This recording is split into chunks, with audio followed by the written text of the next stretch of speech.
שלום לכולם, זה הסרטון השלישי והאחרון בנושא עבר פשוט. אנחנו נדבר היום על הפעלים שהם יוצאי הדופן, אך לא תראו כאן רשימה של כל הפעלים. את הרשימה אתם יכולים למצוא באתרים אחרים או בספר הלימוד. אנחנו פשוט נוכל לתרגל כיצד להשתמש בפעלים האלה ולהפוך אותם לעבר, לשאלה, שלילה ולשאלת מידע. נזכר שנייה במשפטים שהם ללא פעולה. אמרנו במשפטים מהסוג הזה אנחנו משתמשים בפועל be והופכים אותו לעבר, ואז אנחנו מקבלים את הפעלים was ואת הפועל were. אנחנו צריכים לזכור מי מקבל was ומי מקבל were.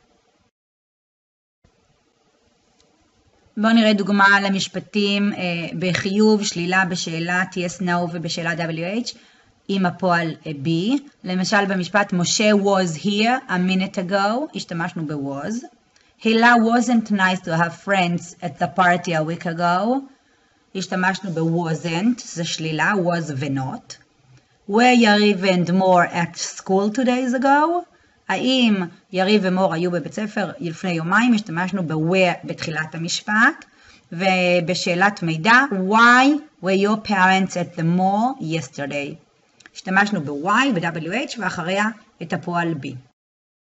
מה שאנחנו צריכים לדעת טוב זה שבמשפטי פעולה אנחנו מוסיפים לפועל d, ed ו-ied כדי שנהפוך אותם לזמן עבר. למשל בפועל talk הוספנו ed, בפועל dance הוספנו d וב-cried הורדנו את ה-y וכתבנו ied. בואו נראה דוגמאות גם כאן. משה cried at school yesterday, הפועל cried. הילה didn't dance nicely at the show, יש לנו את הפועל dance בצורתו המקורית, מאחר ויש לנו did במשפט. שאלה, did יריב and more play football? וב-wh, when did you come home? מתי באת הביתה? אוקיי, אז פעלים יוצאי דופן. הפעלים האלה הם פעלים שלא מקבלים את החוקים שלמדנו. זאת אומרת, אנחנו לא יכולים להוסיף להם d, ed או ied. כדי להפוך אותם לזמן העבר, אנחנו צריכים לשנות אותם או להשאיר אותם אותו דבר כמו בזמן הווה.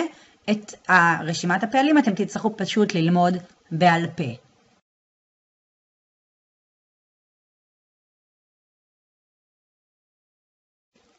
כאן יש דוגמאות לפעלים שהם פעלים יוצאי דופן. למשל, הפועל sit שהופך לsat, והנה דוגמה, the boy sat nicely, הילד ישב יפה. הפועל run הופך ל-ran, ובמשפט they ran fast, הם רצו מהר. הפועל do אנחנו כבר מכירים, הופך ל-did, ותשימו לב, הפועל do לא רק פועל עזר, הוא גם פועל שמבצע פעולה, לעשות. or did his homework, אור עשה את שיעורי הבית שלו. dig, לחפור, הופך לדג. The dog dug a hole, הכלב חפר בור.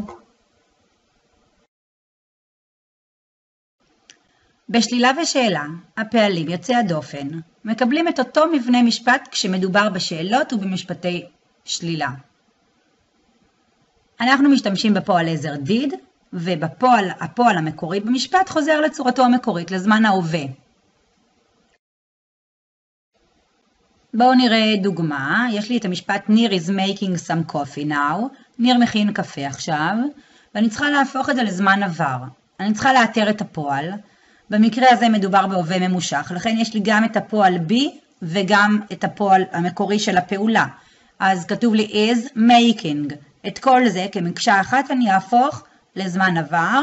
הפועל make יוצא דופן, יהפוך ל-made, והמשפט יהיה ניר made some coffee, אשנה את ביטוי הזמן now לביטוי זמן שמרמז על עבר פשוט, last night.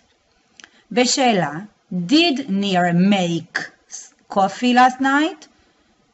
כעיקרון אני משתמשת ב-did, בפועל עזר, ואת הפועל אני משנה לצורה המקורית שלו שהיא זמן ההווה, make.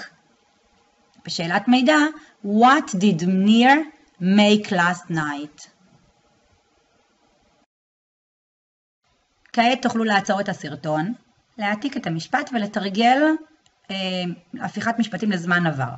תהפכו את המשפט לשלילה, שאלה ולשאלת מידע. המשפט יריב always catches the ball, יריב תמיד תופס את הכדור. תצטרכו לחפש את הפועל catch ברשימת פעלים יוצאי הדופן שברשותכם, ולראות כיצד הופכים אותו לזמן עבר. אז התשובה, יריב caught the ball. בשלילה, יריב didn't catch the ball. בשאלה, did יריב catch the ball. ובשאלת WH היא תהיה what did יריב catch.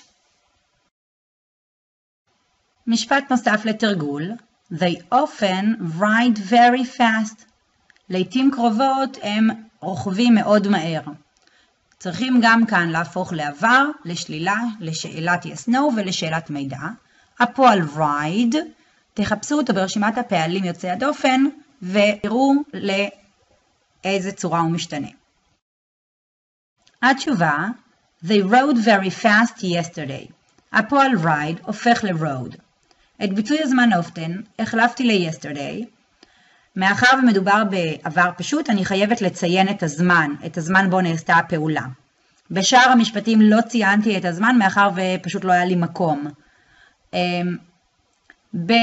בשלילה, they didn't ride very fast.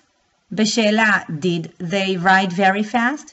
ושאלת המידע שלנו תהיה, how did they ride yesterday? תוכלו לתרגל בעצמכם את המשפטים הבאים, תעתיקו אותם, תהפכו אותם לעבר, לשלילה, לשאלת yes no ולשאלת מידע. מי מכם שירצה שאבדוק, יגיע עם התשובות מוכנות לבית הספר, אני אבדוק ברצון. המשפט הראשון, I eat hamburgers once a week. Number 2, my parents drive a nice car. Number 3, the teacher is giving us a test. Number 4, my sister cuts the paper. Number 5, this shirt costs 100 shekels. Number 6, we are going to school. And the last one, number 7, every day you read a book. זהו, זה כל מה שצריך לדעת בקשר לזמן העבר הפשוט. אם יש לכם שאלות, אני כאן בשבילכם. תודה שצפיתם. נתראה בכיתה.